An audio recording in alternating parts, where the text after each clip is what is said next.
මහින්ද රාජපක්ෂ මැතිතුමා පහුගිය ජනාධිපති ඡන්දේ තිබ්බේ නැත්නම් අදත් මේ රටේ ජනාධිපති එතුමා තමුන්නාන්සලා දන්නවා. මේ අවුරුද්ද නොවැම්බර් මාසේ වෙනකන් එතුමාට ජනාධිපති දුරේ ඉන්න පුළුවන්කම තිබුණා. ඇයි අවුරුදු දෙකකට කලින් ඡන්දකට ගියේ? මම පක්ෂ ලේකම් විදියට ආණ්ඩුවේ ජ්‍යෙෂ්ඨ ඇමතිවරයෙක් විදියට එදා මම කියපුවාම ඡන්දයකට යන්න එපා, ඡන්දයක් තියන්න එපා.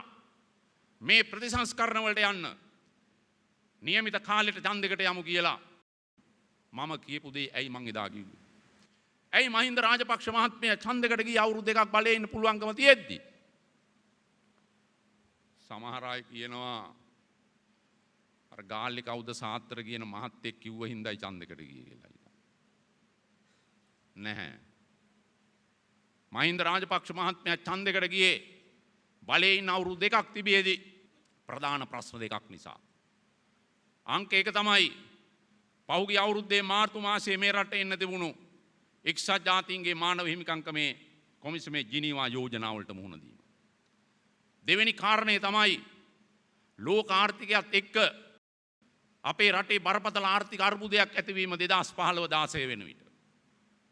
මේ කාරණා දෙකට මුහුණ දෙන්න මහින්ද රාජපක්ෂ මහත්මයා හිතුවා ඡන්දයකට ගිහිල්ලා අලුත් ආණ්ඩුවක් හදපුවාම ඒකින් යම් විසඳුමක් ලබා ගන්න පුළුවන් වෙයි කියලා. අපි